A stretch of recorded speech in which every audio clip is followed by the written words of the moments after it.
नमस्कार, मैं हूं आपके साथ अंकिता पाल और आप सभी का हमारे छत्तीसगढ़ में स्वागत है। रुक करते हैं खबरों की तरफ। खबर बीजापुर से है, जहां पर अम्बेली ब्लास्ट का mastermind Matwada LOS commander ACM Anil Punem मारा गया है। जिला बीजापुर के इंद्रावती क्षेत्र के अंतर्गत जंगल में माओवादियों की उपस्थिति की सूचना पर DRG Bijapur, DRG Dantewada, STF cobra और साथ ही 210-202 की संयुक्त टीम माओवादी विरोधी अभियान पर निकली थी। मुठभेड़ में अब तक 3 वर्दीधारी माओवादियों के शव बरामद हुए हैं और अन्य 2 माओवादियों की शिनाख्त की जा चुकी है।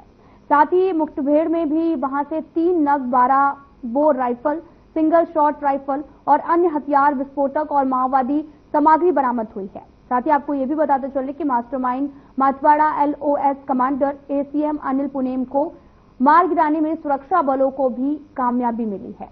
साथ ही मारे गए माओवादी पर 5 लाख का इनाम भी घोषित है।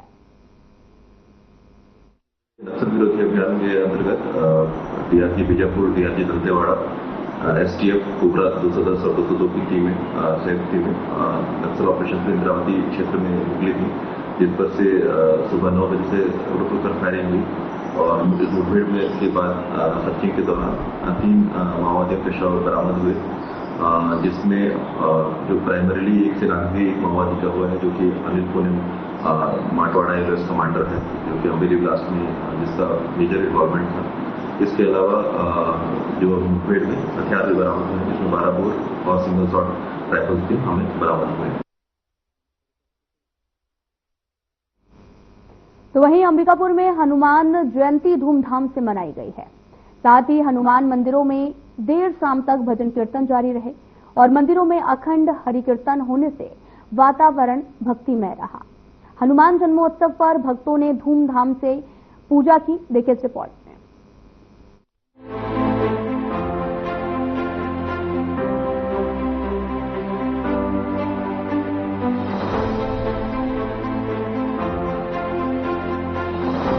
अंबिकापुर के हनुमान मंदिरों में धूमधाम से हनुमान जन्मोत्सव मनाया गया। शहर के दर्रीपारा स्थित हनुमान मंदिरों में सुबह से ही श्रद्धालुओं की भीड़ उमड़ रही थी और साथ ही श्रद्धालु हनुमान जी का भजन कीर्तन करते रहे। हर मंदिर में हनुमान चालीसा का पाठ किया गया। आस्था है कि हनुमान जन्मोत्सव के दिन हनुमान जी की पूजा आराधना करने से सब कष्टों का नाश होता है। बीते शनिवार की सुबह से ही श्रद्धालु मंदिर में पूजा अर्चना करने पहुंचे। हर साल की तरह इस साल भी पूजा अर्चना के बाद मंदिर परिसर में विशाल भंडारे का आयोजन किया गया था। हजारों की संख्या में श्रद्धालुओं ने भंडारे का प्रसाद ग्रहण किया। कलेक्ट्रेट परिसर में स्थित इच्छापूर्ति हनुमान मंदिर में सुंदरकांड पाठ का और भंडारे का आयोजन किया गया। भगवान की जयंती है तो सब हर सालों साल से चलती आ रही है, लेकिन अभी जो है हमारे अभय और प्रकाश साहू की तरफ से विशेष आयोजन किया जा गया है। इस आयोजन से यही लाभ मिलता है कि आदमी जो है धर्म के ऊपर मार्ग में आगे चलते रहे। मेरा नाम आयुष पांडे है। हम दर्रीपारा निवासी हनुमान मंदिर के पास रहते हैं। हर वर्ष की भांति इस वर्ष भी हम हनुमान जयंती में बजरंगी सेना द्वारा भंडारा करवा रहे हैं और हमें मतलब बहुत ही अच्छा लगता है भंडारा करवा के। इसमें आयोजन करता हम सब बजरंगी सेना के लोग हैं, सारे हमारे मोहल्ले के लोग दर्रीपारा निवासी। हनुमान जन्मोत्सव के शुभ अवसर पर पूरे भारतवर्ष में हनुमान जयंती मनाया जाता है। आज दरी मंदिर के पास भंडारे का आयोजन किया गया है और पूजा पाठ कर आज हम भंडारा शुरुआत किए हैं और हजारों लोग भंडारा खा चुके हैं और भंडारा लंबे समय तक चल रहा है। सभी को भंडारे अधिक से अधिक लोग भंडारे में आ रहे हैं और भंडारे का आनंद उठा रहे हैं और इससे हिंदू धर्म में आज हमारे हनुमान जी का जन्मोत्सव मनाया जा रहा है पूरे भारतवर्ष में। इससे हिंदू समाज, सनातन समाज बहुत खुश है। हनुमान जयंती के दिन यहाँ यह बहुत ही प्रख्यात हनुमान मंदिर में दर्शन विशाल हो रहा है और साथ में अंबिका को डेवलप कर रहा है। आज के समय में हर जगह काफी साफ सफाई और स्वच्छता पखवाड़े में फर्स्ट आता ही है। भगवान हनुमान के दर्शन हनुमान जयंती के दिन भगवान बजरंगबली का जन्म हुआ था और उनका पूजा पाठ करने से कष्ट कटते हैं, दुख हरते हैं। वो भगवान हैं, सबका दुख हरते हैं, यही महत्व होता है। और हम लोग बहुत उत्सव से मनाते हैं बजरंगबली का जन्मोत्सव। और यहाँ पूजा पाठ बहुत विधि विधान से होता है। सुबह 6 बजे मंदिर खुल जाता है और शाम को 8 बजे बंद होता है। बाकी सब लोग दर्शन करने आते हैं और यहाँ बहुत मानते हैं। और आसपास के लोग भी बहुत भाव से पूजा पाठ करने आते हैं। पूर्णिमा के ही हनुमान जी का जन्म उत्सव हुआ है और आज ही के दिन में पूजा पाठ हनुमान जी का किया जाता है, जिसमें जो आज हम लोग करते हैं इसी को बच्चे लोग देखते हैं और बच्चे लोग देख के ही इसको सब प्रक्रिया को पूरा करते हैं। जिसको कहा जाता है कि आज जैसे मंदिर में भंडारा लगा, प्रसाद वितरण किया गया। जो बच्चे आज देखेंगे इसी को आगे चल के ये कहा गया है कि हनुमान जी कलयुग के देवता, इसलिए हम तो यही कहेंगे सनातन में पूजा पाठ करना चाहिए। जितना ज्यादा से ज्यादा हो सके सभी श्रद्धालु भक्तजन पूजा पाठ में मन लगाएं और भंडारे प्रसाद ग्रहण करें और पूजा पाठ में मन लगाएं। जो बच्चे देख करके परंपरा को वो बढ़ाते हैं। हनुमान जन्मोत्सव को लेकर मंदिरों में श्रद्धालुओं का भारी भीड़ रही। हजारों की संख्या में श्रद्धालुओं ने भंडारे का प्रसाद ग्रहण किया। कलेक्ट्रेट परिसर में स्थित इच्छापूर्ति हनुमान मंदिर में सुंदरकांड पाठ और भंडारे का आयोजन किया गया। Bureau report.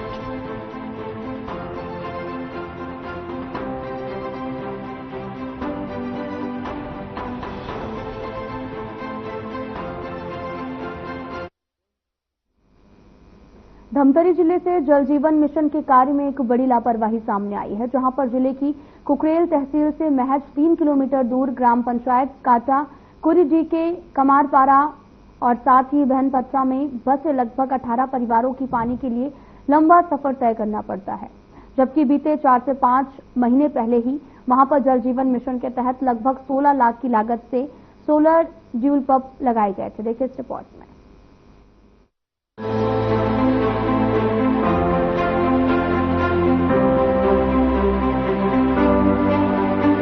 धमतरी जिले से जल जीवन मिशन के कार्य में एक बड़ी लापरवाही सामने आई है, जहां जिले के कुकरेल तहसील से महज 3 किलोमीटर दूर ग्राम पंचायत काटा कुरीजी के कमारपारा बहाना पात्रा में आपको बताते चलें कि बसें लगभग 18 परिवारों को पानी के लिए लंबा सफर तय करना पड़ रहा है। जबकि बीते 4 से 5 महीने पहले ही वहां पर जल जीवन मिशन के तहत लगभग 16 लाख की लागत से सोलर ड्यूल पंप लगाया गया था, जिससे कि कमार परिवारों को गर्मी में पेयजल संकट से जूझना पड़ा और इस 16 लाख के सोलर ड्यूल पंप से 1 महीने भी पानी नहीं पी सके कमार, और साथ ही पंप खराब हो गया। अब उन्हें पानी लेने लगभग आधा किलोमीटर का सफर तय करके तपती धूप में जाना पड़ता है। यहाँ लोक स्वास्थ्य यांत्रिकी विभाग की एक बड़ी भर्राशाही उजागर हुई है।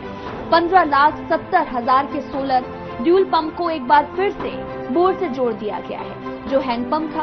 मतलब हैंडपंप के ही बोर में विभाग ने समरसेबल पंप लगाकर भ्रष्टाचार किया है। जिले में ऐसे सैकड़ों बोर हैं जिसमें इस तरह की भराशाही का लाखों करोड़ों का चूना प्रशासन को लगाया गया है। साथ ही क्षेत्र की जनता को धोखा दिया गया। आने वाले दिनों में ऐसे और भी प्रकरण सामने आएंगे, जहां पर जल जीवन मिशन के ऐसे कार्यों के फेल होने की खबरें आम होंगी। पानी की समस्या होती है, हम लहरी पी खाई बर हरी बहुत तकलीफ होती है। हम लहरी के महीना हो गया? मैं 1 महीना हो गई हरी तकलीफ होती थी हरी पी खाई बर। हम चल जाते पीते हमारे पानी कांजिले ना कोई बरगला बहुत तकलीफ होती है हरी। यहाँ पानी टंकी तुम्हारे गांव में लगे है, के महीना हो गया लगे? हाँ 2-3 महीना हो गई भाई लगी थी। साल 2 दिन चली तो बिगाड़ गई है उस समस्या के लिए। कनेक्शन देते पानी अच्छे नहीं आई हरी, बंद हो गई समस्या। अच्छा, पानी आबे नहीं करेगा? आबे नहीं करे 2 दिन में चली ता आबे नहीं करी सर। के लाख के बने टंकी जानते हो? 16 लाख के बने हैं टंकी है। पानी नहीं आया? पानी नहीं आया लेकिन है। अच्छा, बहुत तकलीफ होती है हम लहर पिए खाई बर। सरपंच लोग कुछ बताओ आप मन? बताए तो लेकिन हर कुछ कर बेच नहीं करे सरपंच है तो। का बोलिस था? करूँ कथे बर कर बेच नहीं करे है। अच्छा, आधार बर दे हैं लेकिन है 16 लाख। हाँ 3 महीना हो गए बने थे। फिर हमन ला शिकायत करत हन तो कोई ध्यान नहीं देते सरपंच मरपंच मन। हमन बर तकलीफ में हन भाई अभी पानी बर। कसनो करके हमला पानी चाहिए अभी। कतिक दूरी अल जाबो हम पानी भर। कितना दूर जातो? करीबन आधा किलोमीटर जातन सर। पूरा कमार फैमिली 15 घर के हन सर। हमन एती ओती जातन पूरा भटकतन पानी भर। हमन कहाँ ला जान के दिन ले जाबो भाई दूरी ला। तो बहुत पुराना सर है, बोर है सर यह बहुत पुराना, करीबन 20-25 साल से भी पुराना हरे है। ना रेन तेवे कत के बोर हरे है, लेकिन नया बोर यहाँ खोद के देवो के ऋण नहीं दी ने। तो पानी ले आइस लगते का? चेक करी ना यही में मोटर डाली ने सर। के महीना चली से मोटर है? करीबन 1 महीना चली तान बंद हो सर है। अच्छा अभी बंदे पड़े? हाँ बंदे पड़े है। पानी कांजी के समस्या है, पिए खाए बर नहीं मिलत है, नहाए खोरे बर घर नहीं मिलत है। पानी दे सौर उड़ जाते तो कैसे बंद हो गए, चले नहीं, 2 दिन भर चली ता फिर कैसे हो गए तो चल भी नहीं करे। अच्छा तो कौन कौन ला बता है समस्या ला अपना? और सरपंच ला बता हन तो जाइस ढूंढी जाइस तो लगा जान ग्राम में रात्रि ग्राम घटना पड़ता है जो वहाँ पूरा जो लगे पानी की परेशानी होती है। कृषि ऑफिस में जाकर आवेदन लगा रही हूँ कि सर मैं बात करी हूँ पानी की दिक्कत है सर, इसके वजह से बोली हूँ तो वरना रोड खनन के लिए ये दिए जाके मांग कर रही हूँ। तो एक हफ्ता के बाद में भेज दो मैडम कागज के भी सब पानी के पास के रखे तो देखते हुए मुझे समस्या के हल करेंगे, इसी तरह से मैं भी कर रही हूँ। और यहाँ जो अपन यहाँ टंकी बने ना वहाँ पानी मोटर के लेवल से उतर के पानी के लेवल है तो मोटर पानी नहीं हो पाती लेवल उतरने से तो पानी की ज़्यादा परेशानी हो पाती। वहाँ 15 से का है 15-16 कमार परिवार ये 11 जून से हमारी शिकायत करेंगे कि हमारी मांग करेंगे हैं जो हमारा पानी के जो समस्या है उसका समाधान लगाए करके तो सर भी हमारा आश्वासन देंगे कि आके हमारा उसका समाधान करेंगे। 12-15 दिन बीत चुका है, इतनी भीषण गर्मी है, लगभग 15 से 20 कमार परिवार वहाँ पे परेशान है। तो आपकी पंचायत क्षेत्र में पंचायत की तरफ से ना जो मोटर वहाँ आउट डाले हैं अभी कहा सर मन हाँ बोले कि थोड़ा टाइम लगे इसे करके ही बोले तो हम हाँ देखते हुए ना पंचायत की तरफ से कि वहाँ मोटर वोटर डलवा है।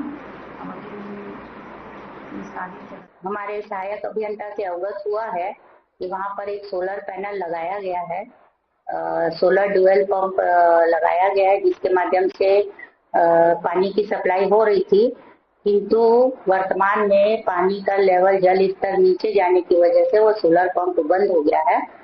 वैकल्पिक व्यवस्था के रूप में अन्य एक हैंड पंप या ट्यूबवेल से लोग काम चला रहे हैं। वर्तमान में इस वर्ष देखा जा रहा है कि न केवल आपके नगरी में बल्कि पूरे धमतरी जिले में जो वाटर लेवल गिरने की दर है जो कि हम जून मई में फेस करते थे वो मार्च अप्रैल में ही दिख रही है।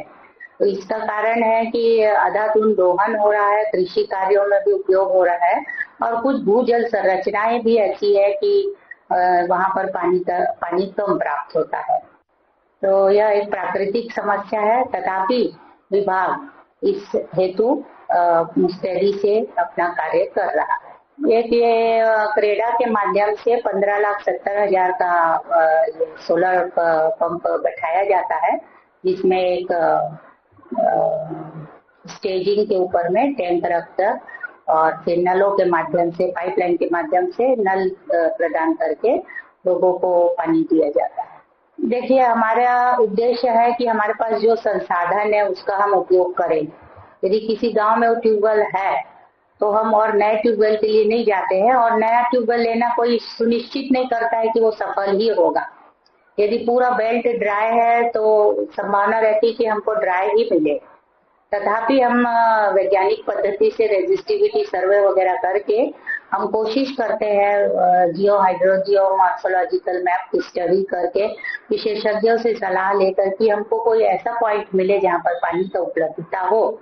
जैसा कि आपने अवगत कराया ये केवल यही गांव की स्थिति नहीं है, कई जगहों में अभी जल स्तर उतरा है तो समान प्रकार की समस्याएं आ रही है, किंतु इस स्थिति में हम ऐसे स्रोतों को तलाश रहे हैं जिसमें पानी उपलब्ध है और उसके माध्यम से हम समस्या का हल करने का प्रयास कर रहे हैं। जल जीवन मिशन योजना की शुरुआत देश के प्रधानमंत्री नरेंद्र मोदी ने 15 अगस्त 2019 को की थी। इस योजना का उद्देश्य था कि देश के सुदूर अंचलों के हर घर तक शुद्ध पेयजल पहुंच सके, जिसे 2024 तक पूर्ण किए जाने का लक्ष्य रखा गया था, जिसके लिए जिला स्तर पर सैकड़ों बैठकें भी कलेक्ट्रेट की तरफ से की गई। लेकिन उन बैठकों की हकीकत अब ग्रामीण अंचलों से निकलकर सामने आ रही है। अब देखना ये होगा कि इस भ्रष्टाचार पर प्रशासन क्या कार्रवाई करता है। Bureau report.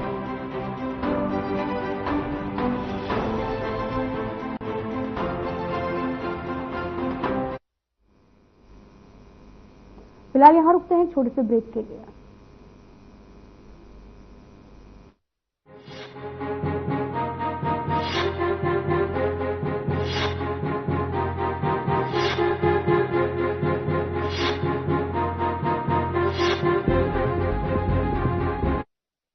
जय जोहार।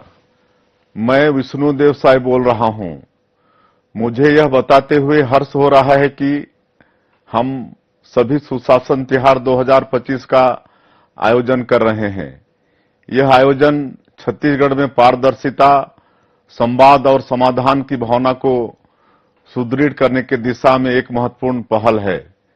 सुशासन तिहार को हम 3 चरणों में आयोजित करने जा रहे हैं, जिसका उद्देश्य जन समस्याओं का त्वरित समाधान सुनिश्चित करना, जन कल्याणकारी योजनाओं की समीक्षा करना और जन संवाद को और अधिक सशक्त बनाना है। पहले चरण में 11 अप्रैल तक आमजनों से उनकी समस्याओं से संबंधित आवेदन लिए जाएंगे। दूसरे चरण में 1 माह के भीतर इन आवेदनों का निराकरण सुनिश्चित किया जाएगा।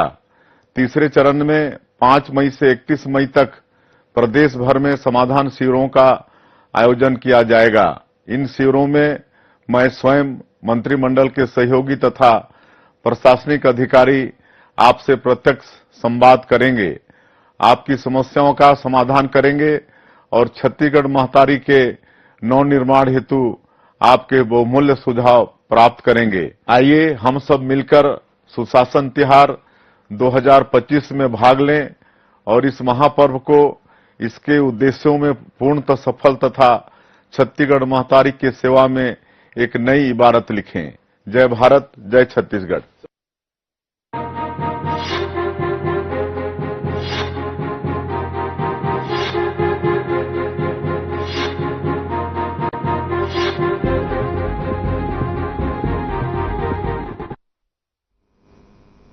इसके बाद स्वागत है आप सभी का हमर छत्तीसगढ़ में। तो सीधा आपको लिए चलते हैं रायपुर, जहां पर जय भीम पदयात्रा निकाली गई। सीएम साय पदयात्रा में शामिल हुए हैं। दलित परिवार में पैदा होने के बाद भी उन्होंने अपना रास्ता तय किया, उच्च शिक्षा प्राप्त की अमेरिका में, और आज जो हमारा ये भारत देश विश्व का सबसे बड़ा लोकतंत्र है और इस संविधान का निर्माता वो रहे, निर्माण किए। और इस संविधान एक किताब ही नहीं, एक पवित्र ग्रंथ है हम भारतवासियों के लिए, जो प्रत्येक व्यक्ति को स्वतंत्रता से जीने का अधिकार देता है, अपनी बातों को कहने का अधिकार देता है।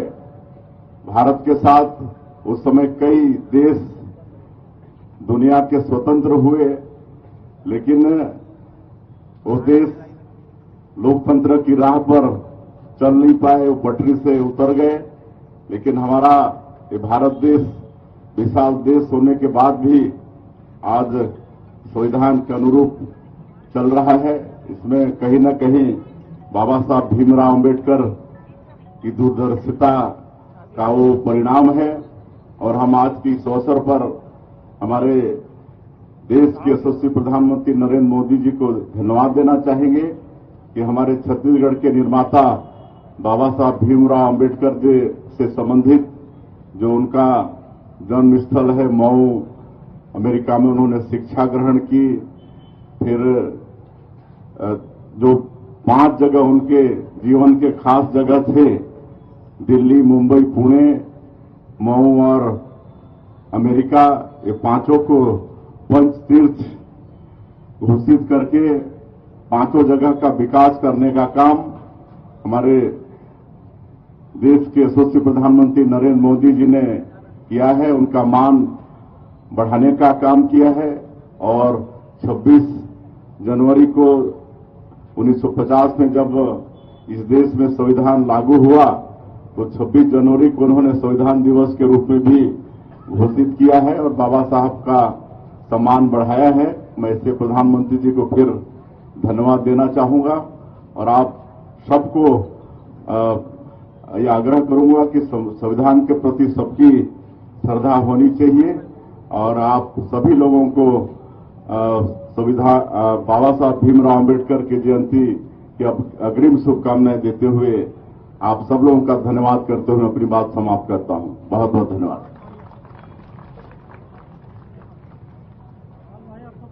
बहुत बहुत शुक्रिया आपका माननीय मुख्यमंत्री महोदय।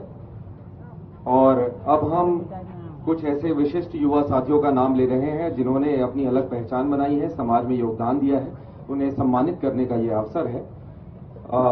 अपनी वॉलंटियर्स और टीम से भी हम कहेंगे कि जो सम्मान पदक है वे शीघ्रता से मंच की ओर लाएं और एक एक करके हम सभी इन युवा साथियों का नाम ले रहे हैं। सबसे पहले सिमरदीप सयाल हैं, प्रेसिडेंट अवार्डी हैं, member of youth advisory council, ministry of youth affairs and sports, government of India. और भारत को कई अंतर्राष्ट्रीय मंचों पर आपने प्रतिनिधित्व किया है, भारत का रिप्रेजेंट किया है और यहाँ पर माननीय मुख्यमंत्री जी के हाथों आपको सम्मानित किया जा रहा है। इसके बाद हैं Pramod Sahu ji, youth awardee and international painting artist हैं, छपाक इंस्टीट्यूट के आप संस्थापक हैं प्रमोद साहू जी। और माननीय मुख्यमंत्री जी साथ ही सम्मानीय अतिथिगण इन्हें सम्मानित कर रहे हैं। दीपांशु नेताम जी हैं हमारे बीच, स्टेट अवार्डी हैं, विकसित भारत छत्तीसगढ़ यूथ पार्लियामेंट 2025 के ये विजेता रहे हैं। दीपांशु नेताम से हम आग्रह करते हैं आप आ जाएं।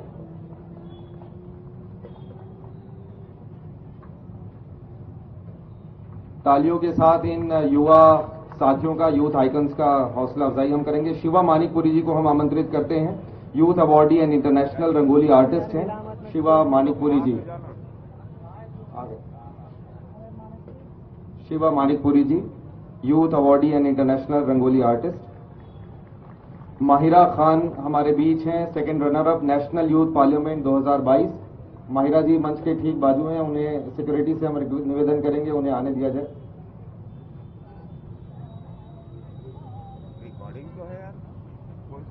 माहिरा खान। लक्षदीप चंद्रा हमारे बीच हैं, सोशल मीडिया इन्फ्लुएंसर हैं, रायगढ़ सिटी के नाम से वो बहुत ही एक खूबसूरत पेज चलाते हैं, Lakshadweep Chandra.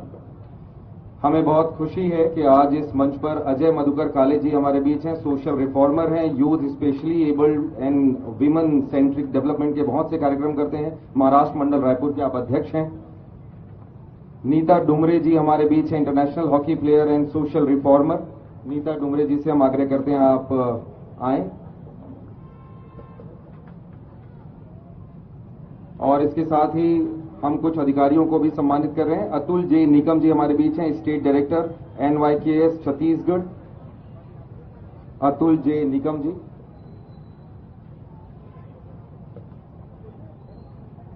Atul J Nikam ji, state director NYKS Chhattisgarh. इसके बाद हैं Arpit Tiwari ji, deputy director NYKS Chhattisgarh, Shri Arpit Tiwari ji. और साथ ही हमारे बीच हैं श्री नितिन शर्मा जी, आप DYO हैं NYK दुर्ग छत्तीसगढ़। तो सीएम साहब पदयात्रा में शामिल हुए। इस दौरान जय भीम पदयात्रा के दौरान पहुंचे और संबोधित भी किया। फिलहाल में इतना ही। नमस्कार।